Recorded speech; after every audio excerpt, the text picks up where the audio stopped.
नमस्कार दोस्तों, आपका अपना चैनल हिंदी जंक्शन पर स्वागत है। मैं परवेश कुमार सिन्हा आज एक और महत्वपूर्ण वीडियो लेकर उपस्थित हुआ हूं। अगर आप नए हैं तो चैनल को सब्सक्राइब कर दें, बेल आइकन को दबा दें ताकि मेरे आने वाला वीडियो का नोटिफिकेशन आपको मिलता रहे और दोस्तों में इसे ज़्यादा से ज़्यादा शेयर करें।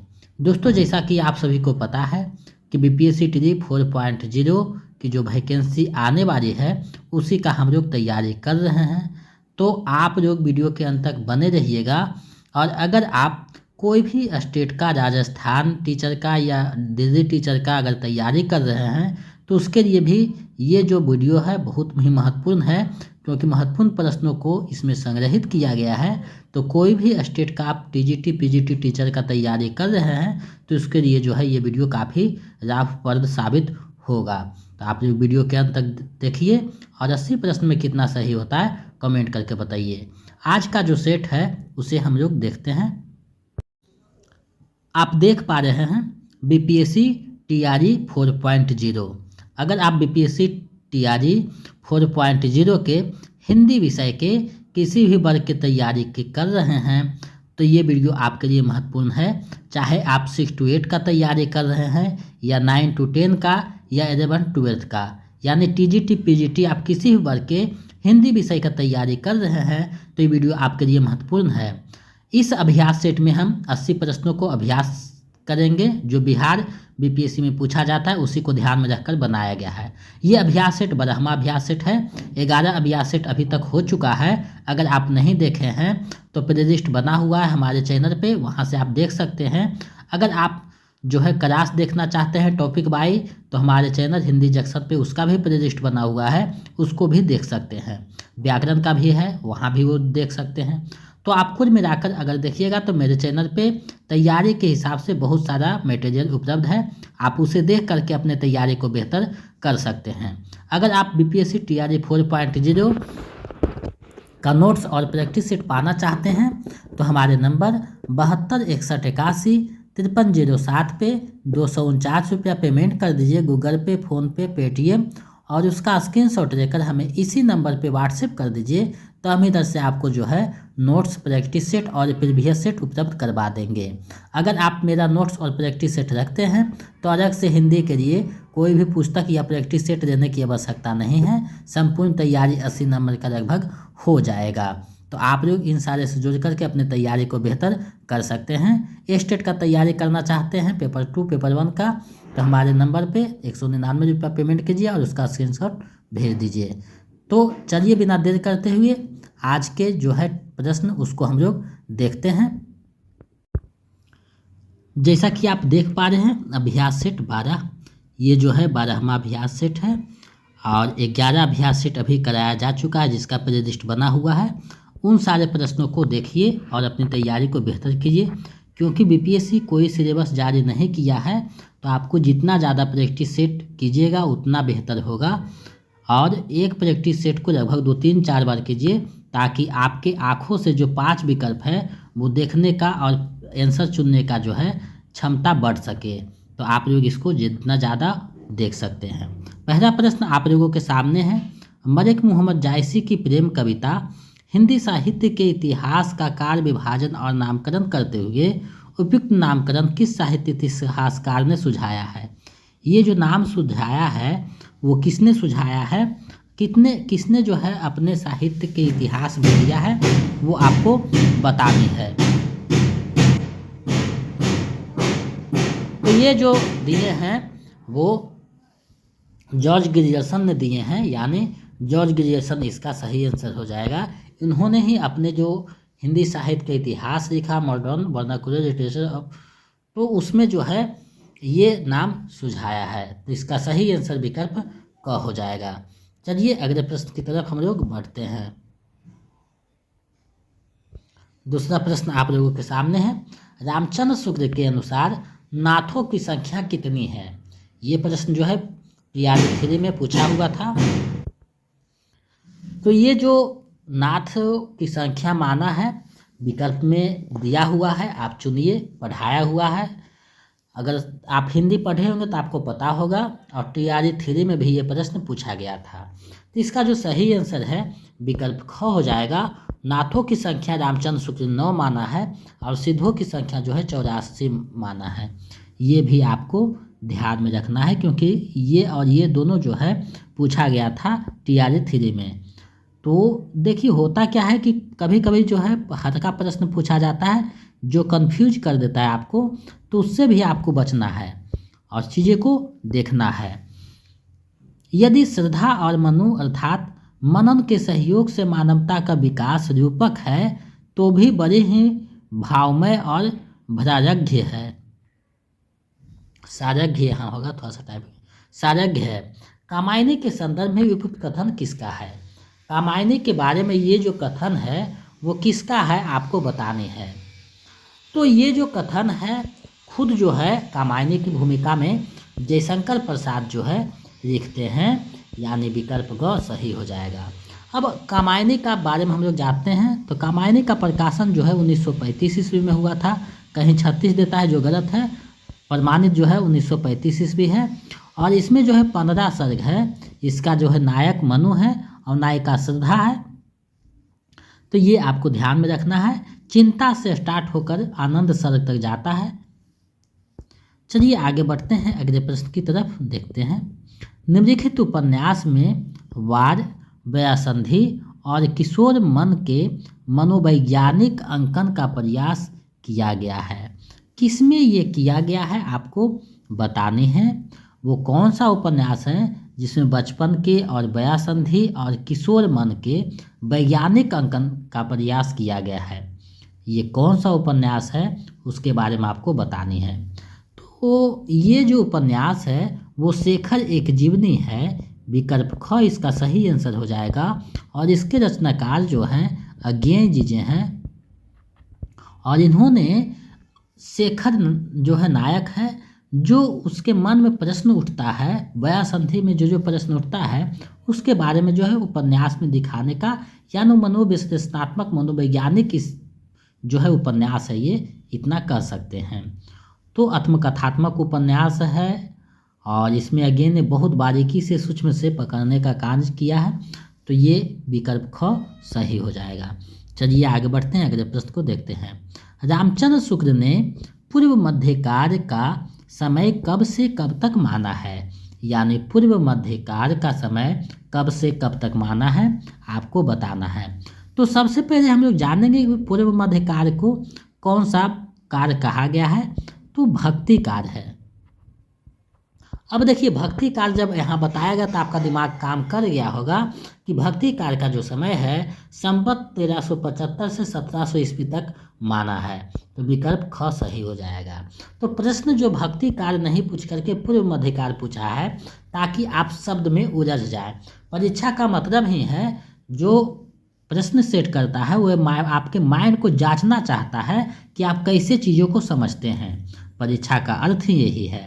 तो आप अच्छे से प्रश्न को देखिए, पढ़िए, समझिए, उसके बाद जवाब दीजिए, क्योंकि जल्दी जल्दी में आपका जो प्रश्न है जानते हुए भी आप गलत टिक करके आ जाइएगा और आपका मेरिट बनने में जो है दिक्कत होती है, तो उससे आपको बचना है। तो इसका सही विकल्प ख हो जाएगा। चलिए आगे बढ़ते हैं अगले प्रश्न की तरफ। निम्नलिखित में कौन सा उपन्यास मुंशी प्रेमचंद्र का नहीं है? आपको बताना है वो कौन सा उपन्यास है जो मुंशी प्रेमचंद्र के द्वारा नहीं लिखा गया है। तो देखिए रंगभूमि, गबन, कर्मभूमि, तीनों उपन्यास जो है मुंशी प्रेमचंद्र का है और इसमें नहीं पूछ रहा है। तो नहीं का मतलब है कि इसमें कौन सा उपन्यास नहीं है। तो उपयुक्त में से कोई नहीं है, बाकी सब है। तो इसका सही आंसर विकल्प अंग हो जाएगा, उपयुक्त में से कोई नहीं। इनका और एक बहुत प्रसिद्ध उपन्यास है गोदान, जो कि कृषक जीवन का महाकाव्य कहा जाता है। गोदान से ज़्यादा प्रश्न देखने को मिलते हैं। चलिए आगे बढ़ते हैं। आप जो वीडियो को ज़्यादा से ज़्यादा शेयर कीजिए ताकि हमें एक उत्साह और ऊर्जा मिल सके। निम्नलिखित में कौन सा उपन्यास माता पिता के संबंध विच्छेद से प्रभावित बालक के त्रस्त जीवन की कथा पर आधारित उपन्यास है?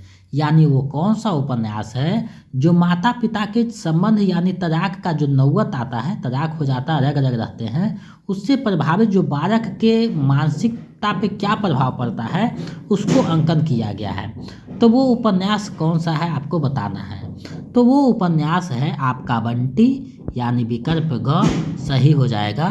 और इसके रचनाकार जो हैं मन्नू भंडारी हैं, ये आपको दिमाग में रखना होगा। मैदा आचर फनिश्मेंट नाथ रेणु का है। एक की मुस्कान मन्नू भंडारी और राजेंद्र जाधव दोनों मिल करके लिखे हैं। तो इसका सही आंसर विकल्प ग हो जाएगा। चलिए आगे बढ़ते हैं अगले प्रश्न की तरफ। विद्यापति को कृष्ण भक्त की परंपरा में ना समझना चाहिए, यह कथन किस आलोचक का है। ये जो कथन दिया हुआ है वो किस आलोचक का है आपको बताना है कि ऐसा किन्होंने कहा है। तो ये जो बात कहें अपने हिंदी साहित्य के इतिहास में रामचंद्र शुक्ल जी लिखते हैं, यानी विकल्प क सही हो जाएगा। और आपको पता होना चाहिए कि रामचंद्र शुक्ल का एक एक कथन एग्जाम की दृष्टि से बहुत ही महत्वपूर्ण होता है। और आपका जो तैयारी हम करवा रहे हैं जूनियर टीजीटी से लेकर यूजीसी नेट लेवल पे करवा रहे हैं, ताकि हल्का प्रश्न पूछे तो भी और कठिन पूछे तो भी आप कहीं से भी कमज़ोर ना रहें और आपका तैयारी बेहतर ढंग से हो सके। और हिंदी जंक्शन के माध्यम से लगातार बच्चों ने सफलता पा रहा है और अपनी जो है लक्ष्य को प्राप्त कर रहे हैं। तो आगे आप लोग भी इस चैनल के माध्यम से हमारे मार्गदर्शन में आप अपने लक्ष्य को प्राप्त करेंगे, मुझे पूरा उम्मीद है। हिंदी साहित्य और संवेदना का विकास, साहित्य इतिहास पुस्तक किसकी है। हिंदी साहित्य और संवेदना का विकास जो साहित्य इतिहास पुस्तक है वो किसका है आपको बतानी है। तो ये जो पुस्तक है रामस्वरूप चतुर्वेदी जी का है। विकल्प ख इसका सही आंसर हो जाएगा। उन्होंने ही 1986 में ये इस पुस्तक को लिखे हैं, यानी विकल्प ख इसका सही आंसर हो जाएगा। चलिए आगे बढ़ते हैं अगले प्रश्न को देखते हैं। भक्तकालीन ग्रंथों को उनके रचनाकारों के साथ सुमेलित कीजिए। ये जो भक्तकालीन ग्रंथ है तो उसके रचनाकार कौन हैं उसके साथ सही सुमेलित आपको करना है। तो देखिए सबसे पहले मृगावती आता है, तो ये कुतुवन का है। पद्मावत जो है जायसी का है। उसके बाद मधुमालती जो है आप देख पा रहे हैं मंझन का है। और चित्रावली जो है उस्मान का है। तो आप मिलान कीजिएगा तो आपको समझ में आ रहा है विकल्प ख इसका सही आंसर हो जाएगा। तो इस तरीका के भी प्रश्न आपको दिए रहेंगे। TRE 1 में ज़्यादा इसी तरीका से प्रश्न पूछा था और 2 में भी कुछ प्रश्न देखने को मिले थे। 3 में ऐसा प्रश्न नहीं मिले थे, हो सकता है 4 में देखने को मिल सकते हैं। तो आपका तैयारी बेहतर होनी चाहिए। ये यूजीसी लेवल का प्रश्न है। चलिए आगे बढ़ते हैं अगले प्रश्न को देखते हैं। अगला प्रश्न क्या कहता है। अष्टछाप में सूरदास जी के पीछे इन्हीं का नाम लेना पड़ता है। इनकी रचना भी बड़ा सरस और मधुर है। इनके संबंध में यह कहावत प्रसिद्ध है कि और कभी गढ़िया नंददास जड़िया। यह कथन किस आलोचक का है। ये जो कथन है किस आलोचक का है आपको बताना है। तो ये जो कथन है रामचंद्र शुक्ल का है। विकल्प ख जो है सही आंसर हो जाएगा। अब देखिए यहाँ ये भी पूछा जाता है कि जड़िया कवि किसे कहा जाता है, तो नंददास को कहा है। किसने कहा है, तो रामचंद्र शुक्ल ने कहा है। इतनी बातें आपको ध्यान में रखनी होगी। तो इसका सही आंसर विकल्प ख हो जाएगा। आगे बढ़ते हैं अगले प्रश्न को देखते हैं। आधुनिक काल को वर्तमान काल किसने माना है। आधुनिक काल को वर्तमान काल किसने माना है आपको बतानी है। तो अपने साहित्य के इतिहास में आधुनिक काल को वर्तमान काल कहने वाले हैं मिश्र बंधु। मिश्र बंधु जो है अपना साहित्य में ऐसा कहते हैं, बांटते हैं। तो इसका सही आंसर विकल्प क हो जाएगा। रामचंद्र शुक्ल ने आधुनिक काल को गद्य काल कहा है। ये आपको ध्यान में रखना है, गद्य काल कहा है रामचंद्र शुक्ल ने। तो विकल्प क इसका सही आंसर हो जाएगा। आगे बढ़ते हैं अगले प्रश्न को देखते हैं। अगला प्रश्न है, जिस कार्य विभाग के भीतर किसी विशेष ढंग की रचनाओं की प्रचुरता दिखाई पड़ी है वह एक अलग कार्य माना गया है और उनका नामकरण उन्हीं रचनाओं के स्वरूप के आधार पर किया गया है। यह कथन किसका है। ये जो कथन है वो किसका है आपको बतानी है। तो ये जो कथन है रामचंद्र शुक्ल का कथन है, आदिकाल में ये बातें लिखते हैं। चलिए आगे बढ़ते हैं। हिंदी साहित्य के आदिकाल के कौन से कवि पहेलियों और मुकरियों के लिए प्रसिद्ध हैं? यानी वे कौन से कवि हैं जो पहेली और मुकरियों के लिए प्रसिद्ध हैं और वो आदिकाल के कवि हैं? तो पहेली और मुकरी का जहाँ भी नाम आएगा तो अमीर खुसरो का नाम प्रसिद्धि के साथ लिया जाएगा। इन्होंने ही इसका शुरुआत किया है आदिकाल में। विकल्प ग सही हो जाएगा। और ये जो है खड़ी बोली में रचना किए हैं आदिकाल में भी, तो ये आपको ध्यान में रखना होगा। चलिए आगे बढ़ते हैं। छायावादी कवि सुमित्रानंद पंत की रचनाओं का प्रकाशन वर्ष के अनुसार सही अनुक्रम क्या है? आपको बताना है कि सही अनुक्रम क्या है। तो इसका जो आप पढ़े होंगे छायावाद, तो आप सही से जवाब दे दीजिएगा। सबसे पहले पल्लव आता है, उसके बाद बिना, उसके बाद गुंजन, उसके बाद युगांत जो है 1936 में अंतिम में लिखा जाता है। और छायावाद की अंतिम जो है छायावाद की अंत की घोषणा की जाता है युगांत में। तो ये विकल्प ख सही हो जाएगा। जो इनकी रचना 26 से लेकर के 36 तक चलती है, उसकी एक झलक है। तो विकल्प ख इसका सही आंसर हो जाएगा। चलिए आगे बढ़ते हैं। निम्नलिखित में से कौन सी बोली बिहारी हिंदी का है? आपको बताना है कि वो कौन सी बोली है जो बिहारी हिंदी के अंतर्गत आता है। तो बिहारी हिंदी के अंतर्गत 3 बोलियां आती हैं, जिसमें मगही, भोजपुरी, मैथिली तीनों बोलियां आती हैं। और पूछ रहा है कौन सा बिहारी का है, तो उपयुक्त में से एक से अधिक, यानी तीनों भाषाओं जो है, तीनों बोलियां जो है बिहारी हिंदी के अंतर्गत आता है। तो विकल्प घ इसका सही आंसर हो जाएगा। आगे बढ़ते हैं, अगले प्रश्न को देखते हैं। हिंदी साहित्य के उत्तर मध्यकाल को किसने अलंकृत काल के नाम से अभिहित किया है? यानी उत्तर मध्यकाल को किसने अलंकृत काल के नाम से अभिहित किया है, यानी बांटा है? तो ये जो कहने वाले हैं वो जो है मिश्र बंधु हैं। मिश्र बंधुओं ने ये नाम दिया है। तो विकल्प ख इसका सही आंसर हो जाएगा। विश्वनाथ प्रसाद मिश्र ने इसे श्रृंगारकार कहा है और रमाशंकर शुक्ल प्रसाद ने कलाकार कहा है। तो इसका सही आंसर मिश्र जो बंधु हो जाएगा। आगे बढ़ते हैं। अगला प्रश्न है, यहाँ थोड़ा भा को स में कन्वर्ट हो गया, स जो है भा में हो गया है, तो टाइपिंग मिस्टेक है। प्रयोगवाद शैलीगत विद्रोह है। प्रयोगवाद के संबंध में उपयुक्त कथन किसका है? प्रयोगवाद जो है शैलीगत विद्रोह है। प्रयोगवाद के संबंध में ये जो कथन है वो किनका है? तो जहाँ भी विद्रोह वाला कथन आपको दिखाई दे तो डॉक्टर नगेंद्र का आ जाएगा। इन्होंने ही ज़्यादा विद्रोह का बात किया है अपने साहित्य में। तो विकल्प ग इसका सही आंसर हो जाएगा। चलिए आगे बढ़ते हैं, अगले प्रश्न को देखते हैं। भारतीय संविधान के किस अनुच्छेद में वर्णित है कि उच्चतम न्यायालय तथा उच्च न्यायालय की सभी कार्यवाहियां अंग्रेजी में ही होगी? ये किस अनुच्छेद में वर्णित किया गया है? यूजीसी नेट का ये प्रश्न है, पूछा गया था। तो अनुच्छेद 348 में ऐसा कहा गया है। विकल्प ग इसका सही आंसर हो जाएगा। हम लोग आगे बढ़ते हैं, अगले प्रश्न को देखते हैं। इन बोली वर्गों को उनसे संबद्ध बोलियों के साथ सुमेलित कीजिए। यानी कौन सा वर्ग किस बोली में आता है आपको देखना है। तो सबसे पहले पूर्वी हिंदी। तो पूर्वी हिंदी के अंतर्गत जो है बघेली आता है। बिहारी हिंदी के अंतर्गत मगही आता है। राजस्थानी में मेवाती है। पश्चिमी हिंदी में बुंदेली है। तो अगर आप मिलाए होंगे तो इसका आप लोग को आंसर पता चल हो गया होगा। विकल्प क जो है इसका सही आंसर हो जाएगा। तो इस तरीका से भी प्रश्न पूछा जाता है।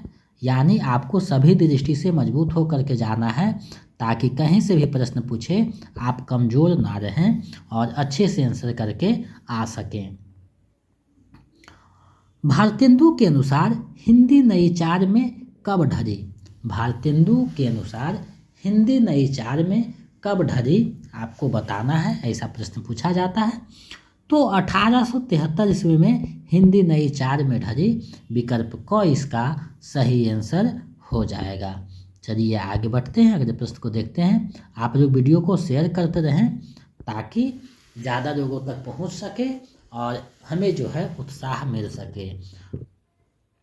किस विद्वान ने उक्ति व्यक्ति प्रकरण की भाषा को प्राचीन कोसरी कहा है, यानी वे कौन से विद्वान हैं जो उक्ति व्यक्ति प्रकरण की जो भाषा है उसको कोसरी भाषा कहा है। तो उक्ति व्यक्ति जो रचना है उसकी भाषा को डॉक्टर सुनीति कुमार चटर्जी ने कोसरी कहा है, यानी विकल्प ख इसका सही हो जाएगा। उक्ति व्यक्ति जो है दामोदर शर्मा की रचना है, ये आपको ध्यान में रखना है। चलिए आगे बढ़ते हैं। जात पात पूछे नहीं कोई, हरि को भजै सो हरि को का होई। उपयुक्त पंक्तियाँ किसकी है? ये जो पंक्तियाँ हैं वो किसकी है आपको बतानी है। तो ये जो पंक्तियाँ हैं वो रामानंद जी के हैं, विकल्प क सही हो जाएगा। कई बार एग्जाम में ये पूछा जा चुका है। आगे बढ़ते हैं, अगले प्रश्न को देखते हैं। निम्नलिखित में कौन सी रचना मन्नू भंडारी का है? आपको बताना है वो कौन सी रचना है जो मन्नू भंडारी का है। तो देखिए मन्नू भंडारी का कहानी है ये सब। तो मैं हार गई, एक परेड सैराब, यही सच है, ये सारे जो हैं उनकी रचनाएं हैं। तो इसका सही आंसर उपयुक्त में से एक से अधिक हो जाएगा, विकल्प घ इसका सही आंसर हो जाएगा।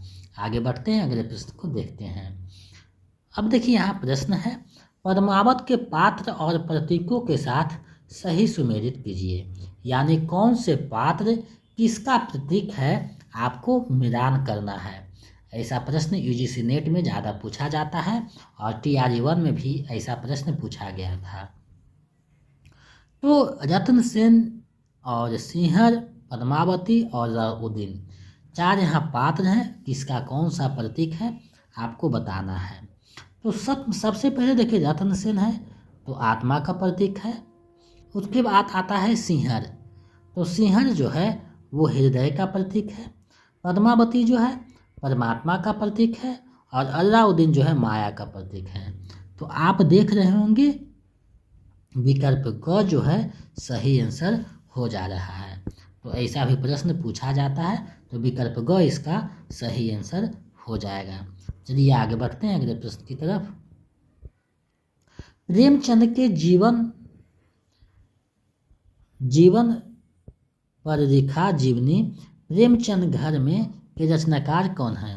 प्रेमचंद के जीवन पर लिखा जीवनी प्रेमचंद घर में के रचनाकार कौन है आपको बताने हैं।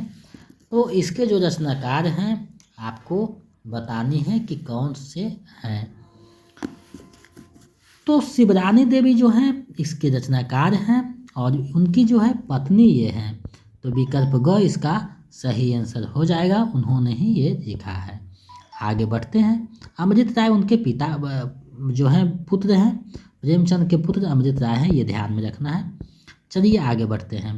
निम्न में कौन सा राही मासूम रजा का उपन्यास है? राही मासूम रजा का उपन्यास कौन सा है आपको बताना है। तो देखिए आधा गांव, कटरा बियाजू, कोस की बूंदे, तीनों जो रचनाएं हैं राही मासूम रजा की है। तो इसका जो सही आंसर है विकल्प घ हो जाएगा, उपयुक्त में से एक से अधिक। चलिए आगे बढ़ते हैं। आज का जो प्रश्न है कुछ आपको कठिन लग रहे होंगे क्योंकि कुछ कठिन प्रश्नों को यहाँ समाहित किए हैं। बिहार के पूर्णिया जिले को केंद्र में लिखकर लिखा गया उपन्यास कौन सा है? तो पूर्णिया जिले को केंद्र में लिखकर लिखा गया उपन्यास जो है मेरा आंचल है, विकल्प ख जो है सही हो जाएगा। और इसके रचनाकार जो हैं फणीश्वर नाथ रेणु जी हैं, जिसका प्रकाशन 1954 ईस्वी में हुआ था। ये आंचलिक उपन्यास है, इतनी बातें ध्यान में रखना है। चलिए आगे बढ़ते हैं, अगले प्रश्न को देखते हैं। निम्न में से कौन जयशंकर प्रसाद का कहानी संग्रह है? आपको बताना है इनमें से कौन जयशंकर प्रसाद का कहानी संग्रह है। तो देखिए छाया, आकाशदीप, आंधी, तीनों जो हैं जयशंकर प्रसाद की कहानियों का संग्रह है। तो इसका सही आंसर उपयुक्त में से एक से अधिक हो जाएगा, यानी विकल्प घ इसका सही आंसर हो जाएगा। चलिए आगे बढ़ते हैं, अगले प्रश्न को देखते हैं। खड़ी बोली का प्रथम महाकाव्य प्रिय प्रवास में कितने सर्ग हैं? प्रिय प्रवास में कितने सर्ग हैं आपको बताने हैं। तो प्रिय प्रवास में जो सर्गों की संख्या है वो 17 है, विकल्प क इसका सही आंसर हो जाएगा। और इसके रचनाकार अयोध्या सिंह रियावत जी हैं, ये आपको ध्यान में रखना है। चलिए आगे बढ़ते हैं। संप्रदाय को उनके प्रवर्तकों के साथ सुमेलित कीजिए, यानी कौन से संप्रदाय के प्रवर्तक कौन है उसको सुमेलित कीजिए। तो सबसे पहले देखिए अलंकार संप्रदाय आता है, तो इसके जो है भामा है। रीति संप्रदाय के वामन है। वक्रोक्ति के कुंतक हैं। रस के जो है भरत मुनि हैं। तो आप इसका देखिएगा तो सही जो आंसर है वो आपको दिखाई दिया होगा, विकल्प ख इसका सही आंसर है। तो इसी तरीक़ा से प्रश्न पूछे जाते हैं। चलिए आगे बढ़ते हैं अगले प्रश्न की तरफ। अगला प्रश्न क्या कहता है। तुम्हारे छूने में था प्राण, संग में पवन गंगा स्नान, तुम्हारी वाणी में कल्याणी, त्रिवेणी की लहरों का गान। उपयुक्त पंक्तियाँ किसकी है? ये जो पंक्तियाँ हैं वो किसकी है आपको बताना है। तो ये जो पंक्ति है वो सुमित्रानंद पंत की पंक्ति है। प्रकृति से जुड़ी ज़्यादा पंक्तियाँ इन्हीं का रहेगा, तो विकल्प ग इसका सही आंसर हो जाएगा। आगे बढ़ते हैं। बहुत ही प्रसिद्ध पंक्ति है, इसको देखिए। दुख सबको मांझता है और चाहे स्वयं सबको मुक्ति देना वह ना जाने, किंतु जिनको मांझता है उन्हें यह सीख देता है कि सबको मुक्त रखे। उपयुक्त पंक्तियाँ किसकी है? दुख सबको मांझता है किसकी है आपको बतानी है। तो ये जो है अज्ञेय की पंक्ति है, विकल्प ख इसका सही आंसर हो जाएगा। चलिए आगे बढ़ते हैं अगले प्रश्न की तरफ। भक्त कवियों को उनके उपासक के साथ सुमेलित कीजिए, यानी कौन से कवि किसके उपासक थे ये आपको बताना है। तो देखिए कबीरदास हैं ज्ञान मार्गी, तुलसीदास हैं राम भक्ति, जायसी हैं प्रेम मार्गी, सूरदास हैं कृष्ण भक्ति। तो आप अगर देखिएगा तो विकल्प को इसका सही आंसर हो जाएगा। चलिए आगे बढ़ते हैं अगले प्रश्न को देखते हैं। अगला प्रश्न आप लोगों के सामने है। हमारे समाज के पुरुष के विवेकहीन जीवन का चित्र देखना हो तो विवाह के समय गुलाब से खिली हुई स्वस्थ बालिका को 5 वर्ष के बाद देख लीजिए। उस समय असमय प्रौढ़ हुई दुर्बल संतानों की रोगिणी पीढ़ी माता में कौन सी व्यवस्था, कौन सी रुला देने वाली करुणा ना मिले। उपयुक्त कथन जो है किस लेखिका की है? ये जो कथन है किस लेखिका की है आपको बताना है। बहुत ही प्रसिद्ध पंक्ति है जो नेट में पूछा हुआ है। तो आप बताइए ये जो पंक्तियां हैं वो किन की है? तो ये जो पंक्तियां हैं महादेवी वर्मा की है, विकल्प ग है। स्त्री समस्या को सर्वप्रथम चित्रित करने वाली रचनाकार यही हैं। आगे बढ़ते हैं अगले प्रश्न को देखते हैं। छायावाद पुनर्मूल्यांकन किसकी रचना है? छायावाद पुनर्मूल्यांकन किसकी रचना है आपको बतानी है। तो ये जो रचना है छायावाद पुनर्मूल्यांकन सुमित्रानंद पंत की रचना है, विकल्प ख सही हो जाएगा। चलिए आगे बढ़ते हैं अगले प्रश्न को देखते हैं। अब देखिए यहाँ एक चीज़ है, छायावाद के जो 4 स्तंभ हैं वो आपको पता होनी चाहिए। जयशंकर प्रसाद, सुमित्रानंद पंत, निराला और महादेवी वर्मा। चलिए आगे बढ़ते हैं अगले प्रश्न की तरफ। अगला प्रश्न क्या है? कबीरदास की भाषा को पंचमेल खिचड़ी किसने कहा है? कबीरदास के भाषा को पंचमेल खिचड़ी किसने कहा है आपको बतानी है। तो पंचमेल खिचड़ी कहने वाले श्याम सुंदर दास जी हैं, विकल्प ख इसका सही आंसर हो जाएगा। रामचंद्र सिंह जो है इनकी भाषा को सधोकरी कहते हैं, सधोकरी भाषा कहते हैं, तो विकल्प ख इसका सही हो जाएगा।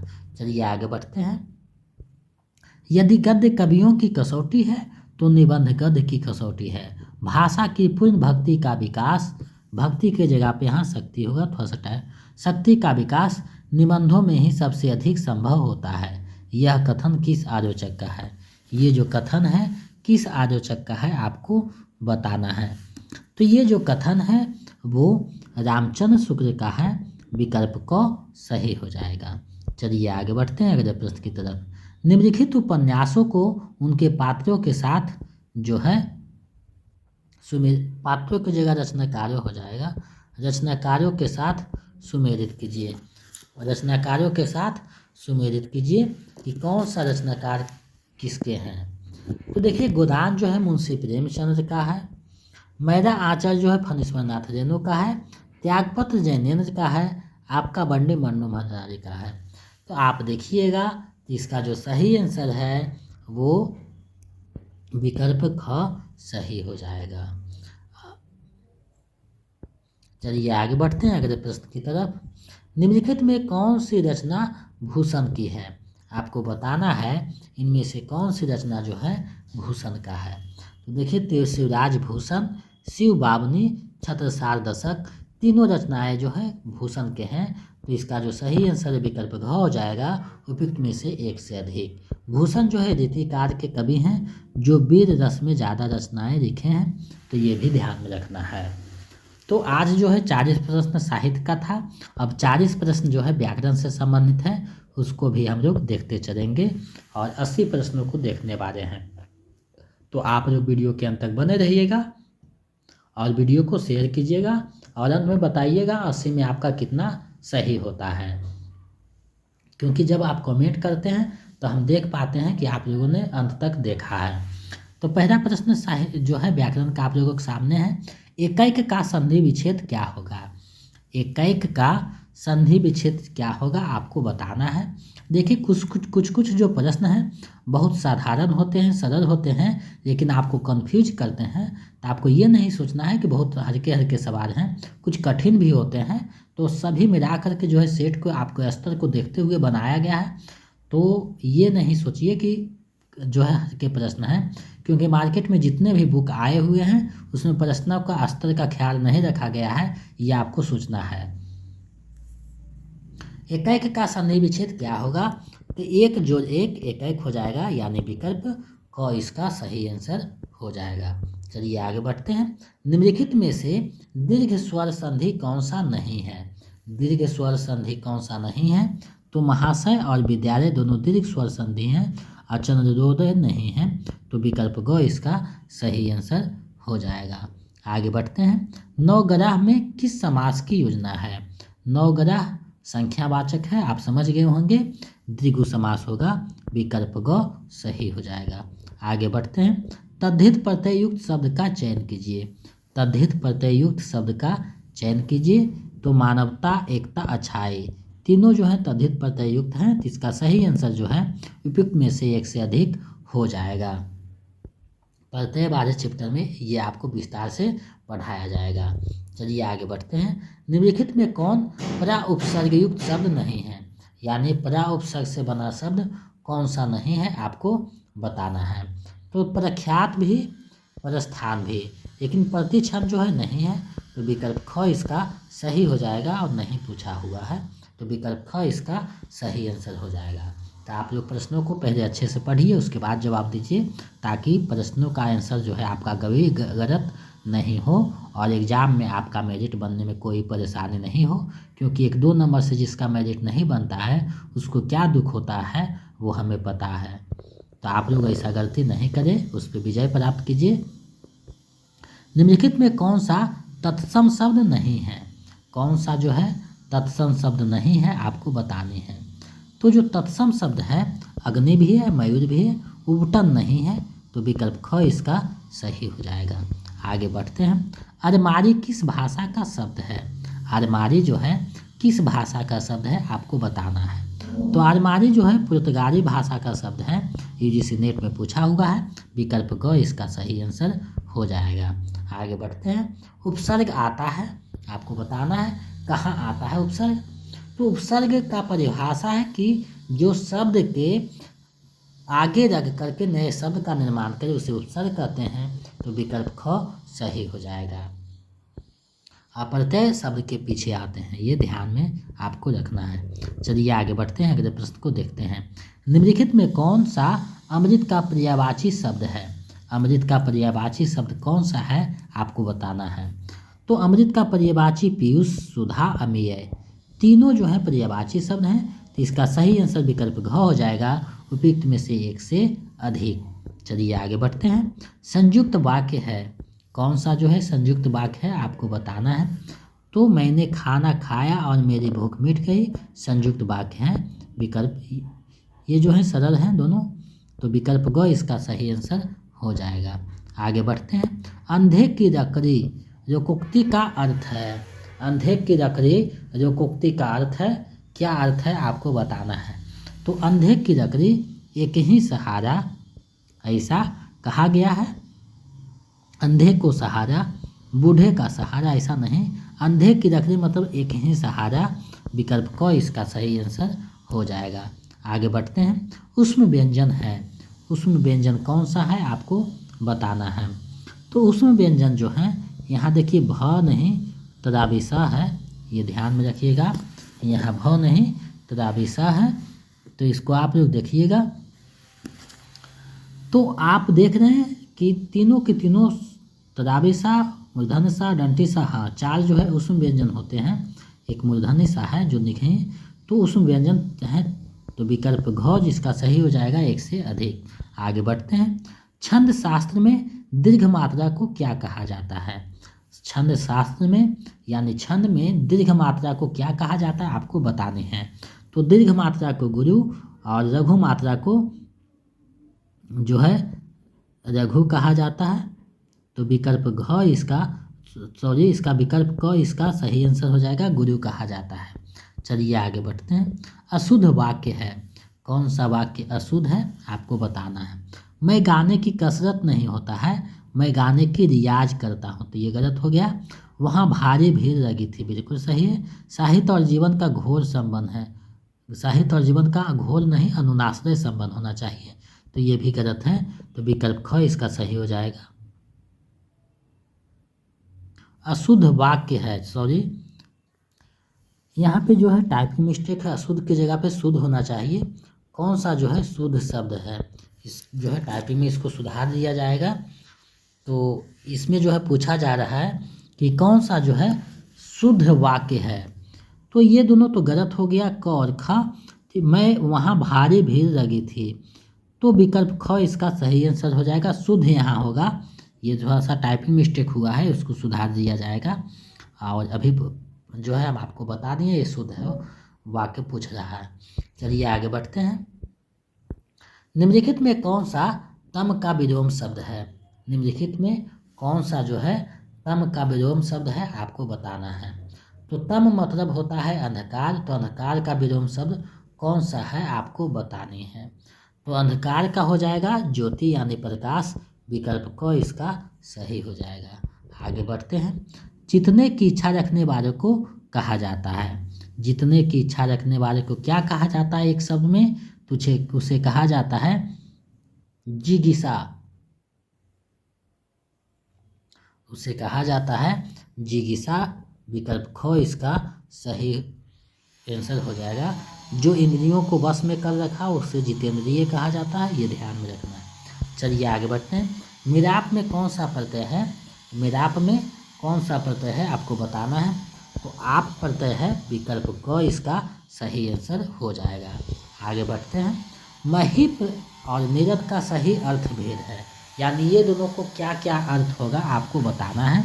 तो महिप मतलब होता है राजा और निरत मतलब होता है मेघ, तो विकल्प ख इसका सही आंसर हो जाएगा।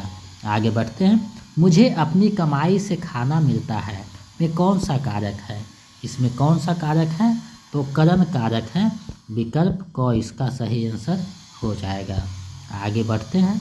निम्नलिखित में कौन सा स्त्रीलिंग शब्द है, कौन सा जो शब्द है स्त्रीलिंग है आपको बताना है। तो टोपी, बात, चिट्ठी तीनों स्त्रीलिंग हैं, तो इसका सही आंसर उपयुक्त में से एक से अधिक हो जाएगा, यानी विकल्प घ इसका सही आंसर हो जाएगा। चलिए आगे बढ़ते हैं अगले प्रश्न की तरफ। स्थिर का विलोम शब्द क्या है, स्थिर जो शब्द है उसका विलोम क्या है आपको बताना है। तो स्थिर देखिए विशेषण है, तो इसका अस्थिर भी हो जाएगा और चंचल दोनों हो जाएगा, निर्विकार नहीं होगा। तो एक से अधिक है, तो उपयुक्त में से एक से अधिक हो जाएगा, यानी विकल्प घ इसका सही आंसर हो जाएगा। TR3 में ऐसा ज़्यादा प्रश्न देखने को मिला था, तो आदमी को लगा 2 सही है तो गलत होना चाहिए, ऐसा नहीं है। तो उपयुक्त में से एक से अधिक, एक से जहाँ भी ज़्यादा सही हुआ तो उपयुक्त में से एक से अधिक हो जाएगा, चाहे 2 सही हो चाहे 3 सही हो। चलिए आगे बढ़ते हैं। मैं 1 लीटर दूध पीता हूँ में विशेषण है, कौन सा विशेषण है आपको बताना है।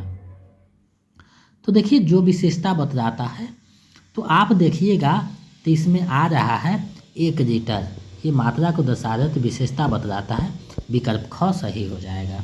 चलिए आगे बढ़ते हैं। कृष्णार्पण शब्द में कौन सा समास है, तो जो कृष्ण को अर्पण किया गया हो, तो देखिएगा जिसमें काके की जो क्रिया आता है तत्पुरुष समास में आता है और विकल्प में तत्पुरुष समास नहीं है। तो तत्पुरुष समास विकल्प में नहीं है तो इसका सही आंसर विकल्प वो हो जाएगा उपयुक्त में से एक से अधिक नहीं, उपयुक्त में से कोई नहीं, यानी यहाँ कोई नहीं दिया हुआ है क्योंकि तत्पुरुष समास जो है विकल्प में नहीं है तो इसका आंसर विकल्प अंग हो जाएगा उपयुक्त में से कोई नहीं। चलिए आगे बढ़ते हैं, अगले प्रश्न को देखते हैं। निम्नलिखित गद्यांश के लिए एक शब्द बताइए। गद्यांश है कम बोलने वाला। तो कम बोलने वाले को क्या कहा जाता है? तो उसे कहा जाता है कम बोलने वाले को मितभाषी, यानी विकल्प ग इसका सही हो जाएगा। वाचर जो ज़्यादा बोलता है उसे वाचर कहा जाता है, ये ध्यान में आपको रखना है। तो इसका सही आंसर विकल्प ग हो जाएगा। आगे बढ़ते हैं। उदासीन हो जाने के लिए सही मुहावरा क्या है? उदासीन हो जाने के लिए सही मुहावरा क्या है? तो आँख फेर देना मतलब आपसे उदासीन हो गया, विकल्प क इसका सही आंसर हो जाएगा। आगे बढ़ते हैं। निरपराध में कौन सा उपसर्ग है? निरपराध में कौन उपसर्ग है आपको बताना है। तो इसमें जो उपसर्ग आया है निर उपसर्ग आया है, विकल्प ख इसका सही आंसर हो जाएगा। आगे बढ़ते हैं। प्रत्येक शब्द का सही वर्ण विच्छेद है। प्रत्येक शब्द का सही वर्ण विच्छेद क्या है आपको बताना है। तो इसका जो सही वर्ण विच्छेद होगा तो ये होगा विकल्प क, अधप और अधत और ये अधय और ये अधक और प्रत्येक, यानी विकल्प क इसका सही आंसर हो जाएगा। चलिए आगे बढ़ते हैं। निम्नलिखित में से वृद्धि संधि का उदाहरण है। वृद्धि संधि का कौन सा उदाहरण है आपको बताना है। तो महाओजस्वी जो है वृद्धि संधि का उदाहरण है, विकल्प क इसका सही आंसर हो जाएगा। चलिए आगे बढ़ते हैं। निम्नलिखित में शुद्ध वर्तनी है। शुद्ध वर्तनी कौन सा है आपको बताना है। तो अद्वितीय देखिए इस तरीका से लिखा जाएगा, विकल्प ख इसका सही आंसर हो जाएगा। तो अगर आप हिंदी का तैयारी कर रहे हैं तो आपके पास एक व्याकरण की पुस्तक होना अनिवार्य है ताकि आप उसमें देख सकें कि आपका जो है शुद्ध शब्द, स्त्रीलिंग शब्द, पुल्लिंग शब्द, मुहावरा, पर्यायवाची शब्द, क्योंकि उल्टा शब्द, क्योंकि होता क्या है कि ये सबको सिलेबस में के अनुसार अगर दे भी देता है तो नोट्स में बांटना मुश्किल होता है क्योंकि सबका क्षेत्र बहुत विशाल है। तो आपको पास व्याकरण की किताब होनी चाहिए और एक नज़र प्रत्येक दिन उस जो है शब्दों पे डालिए तो आपका ये जो है सही होने लगेगा। तो आपके पास नहीं व्याकरण का किताब है तो कोई भी प्रकाशक का एक किताब आप रख सकते हैं। चलिए आगे बढ़ते हैं। निम्नलिखित में से जातिवाचक संज्ञा है, कौन सा जो है जातिवाचक संज्ञा है आपको बतानी है। तो देखिए जुल्हा पूरा जुल्हा जाति का, मंत्री पूरा मंत्री का बोध कराता, बहन पूरी बहन का बोध कराता है। तो तीनों जो है जातिवाचक संज्ञा है तो इसका सही आंसर विकल्प घ हो जाएगा, उपयुक्त में से एक से अधिक। अब चलिए आगे बढ़ते हैं, अगले प्रश्न को देखते हैं। तो देखिए यहाँ निर्देश दिया हुआ है, निम्नलिखित अपठित गद्यांशों को ध्यानपूर्वक पढ़िए और दिए गए प्रश्नों का सही विकल्प चुनकर उत्तरक पत्रक में चिन्हित कीजिए। तो सबसे पहले देखिए हम लोग पढ़ते हैं इस जो गद्यांश है उसको, उसके बाद इससे संबंधित जो प्रश्न रहेगा उसका आंसर हम लोग देंगे। तो पढ़ते हैं। पंडित राम प्रसाद बिस्मिल उन महान क्रांतिकारियों में से एक थे जिन्होंने अपने कार्यों से अंग्रेजी हुकूमत को हिरा दिया था। जब राम प्रसाद आचार्य आर्य समाज के संपर्क में आए, इनके जीवन में क्रांति आ गई, इनमें बुराइयों का सामना करने का साहस जाग उठा। उन दिनों स्वतंत्रता आंदोलन जो है जोर पे था। राम प्रसाद को पता चला कि क्रांतिकारी युवक देश में सजग हैं तथा देश की स्वतंत्रता के लिए मर मिटने को तैयार हैं। बिस्मिल जो हैं क्रांतिकारी संगठन के सदस्य बन गए। इन्होंने एक पुस्तक भी लिखी, अमेरिका को स्वतंत्रता कैसे मिली। इनकी स्वदेश रंग नामक पुस्तक बहुत प्रसिद्ध है। आंदोलन में धन की कमी एक बहुत बड़ी, कड़ी की जगह बड़ी होना चाहिए, बड़ी समस्या थी। धन जुटाने के लिए इन्होंने किसी दिनहीन को नहीं सताया बल्कि अंग्रेजी को का सरकारी खजाना लूटने की योजना बनाई। इन्होंने 9 अगस्त 1925 को काकोरी स्टेशन पर धन लूटकर स्वाधीनता संग्राम में लगा दिया। इसके लिए इन पर मुकदमा चलाया गया, उन्हें फांसी की सजा हुई। पंडित बिस्मिल ने 26 से 27 वर्ष की आयु में वह कार्य दिखाया जो लंबी आयु जीने वाले भी नहीं कर पाते हैं। ये एक कवि भी थे। इनकी ये पंक्तियाँ समय समय पर हमें प्रेरणा देती हैं। सरफरोशी की तमन्ना अब हमारे दिल में है, देखना है जोर कितना बाजुए का तीर में है। तो ये उन्हीं की पंक्ति है, आपको ध्यान में रखना होगा, पंक्ति भी पूछा जा सकता है। तो राम प्रसाद के जीवन में परिवर्तन कब आया? राम प्रसाद के जीवन में परिवर्तन कब आया? तो इनके जीवन में जो परिवर्तन आता है वो आप देखे होंगे जब आज समाज के संपर्क में आते हैं तब, यानी विकल्प क सही हो जाएगा। गद्यांश का एक मूल मंत्र है, जैसे कहता है उसी के अनुसार जवाब देना है, अपना मन से कुछ भी नहीं। बिस्मिल ने धन की समस्या कैसे हल की? तो सरकारी खजाना को लूट करके किया, विकल्प ग इसका सही आंसर हो जाएगा। आगे बढ़ते हैं। बिस्मिल महान क्रांतिकारी क्यों कहलाए? तो महान क्रांतिकारी कहलाने का मूल कारण था अपने कार्यों से हुकूमत को हिरा दिया था, अंग्रेजी हुकूमत को, विकल्प क सही हो जाएगा। आगे बढ़ते हैं। सजग में मूल शब्द कौन है? सजग में मूल शब्द क्या है? तो जग जो है, यानी जग को सजग यानी पूर्ण रूपेण, यानी विकल्प ख इसका सही हो जाएगा। आगे बढ़ते हैं। स्वतंत्रता शब्द का विलोम है, तो स्वतंत्रता शब्द का विलोम क्या है आपको बताना है। तो स्वतंत्रता शब्द का विलोम जो होगा जाएगा वो परतंत्रता हो जाएगा, परतंत्रता या पराधीनता, पराधीनता जो कि विकल्प में नहीं है। प्रजातंत्र माने किसी प्रजा का शासन, जो है किसी राज्य का शासन। लोकतंत्र माने संविधान के द्वारा चल रहा है लोकतंत्र, जनता का शासन। गणतंत्र माने एक संविधान में बनना। तो ये स्वतंत्रता का मतलब नहीं है। स्वतंत्रता का विलोम सीधा अर्थ हो जाएगा पराधीनता या परतंत्रता। तो इसका सही आंसर विकल्प अंग हो जाएगा, में से कोई नहीं। चलिए आगे बढ़ते हैं। लंबी आयु जीने वाला वाक्यांश के लिए एक शब्द क्या है? तो उसे क्या कहा जाता है? तो उसे दीर्घ आयु कहा जाता है, विकल्प ख सही हो जाएगा। तो पीजीटी में लगभग 4 गद्यांश पूछा जाता है, 4-5, और पीजीटी में 2 गद्यांश पूछा जाता है। तो इसलिए गद्यांशों को मैंने इसमें सेट में भी समाहित किया है ताकि आपका जो है अच्छे से होता रहे। अब देखिए दूसरा गद्यांश है, इसको हम लोग पढ़ते हैं। मनुष्य का जीवन संसार के छोटे बड़े प्राणियों और पदार्थों में श्रेष्ठ माना गया है। वह इसलिए कि मनुष्य बड़ा बुद्धिमान और कल्पनाशील प्राणी है। अपने विचारों के बल पर वह जो चाहे कर सकता है और बहुत ऊंचा उठ सकता है, परंतु विचार सच्चे, सादर और पवित्र होने चाहिए के साथ साथ मनुष्य के व्यवहारिक जीवन से संबंध रखने वाले होने चाहिए। इन्हीं बातों को आधार बनाकर सादा जीवन उच्च विचार को मानव जीवन की सफलता की सीढ़ी माना गया है। सादगी जो है, सादगी मनुष्य के पहनावे से नहीं बल्कि उसके प्रत्येक हाव भाव, विचार तथा जीवन के ढंग से टपकनी चाहिए। यही वास्तविक सादगी है जो विचारों को भी उच्च बनाकर सब प्रकार की उन्नति और विकास का कारण बनती है। संसार का इतिहास इस बात का गवाह है कि आरंभ से ही सादगी पसंद व्यक्ति ही जनता को उच्च विचार देकर उन्नति और विकास की राह प्रशस्त करते आ रहे हैं। महात्मा बुद्ध, संत कबीर, गुरु नानक, महात्मा गांधी, राधा कृष्णन, विनोबा भावे आदि इस तथ्य के प्रत्यक्ष प्रमाण हैं। अब गद्यांश संबंधित जो प्रश्न है उसका जो है हम लोग जवाब देंगे। तो मनुष्य का जीवन श्रेष्ठ क्यों माना गया है आपको बताने हैं। तो इसलिए माना गया है क्योंकि वह बुद्धिमान और कल्पनाशील होता है, यानी विकल्प ख इसका सही आंसर हो जाएगा। चलिए आगे बढ़ते हैं।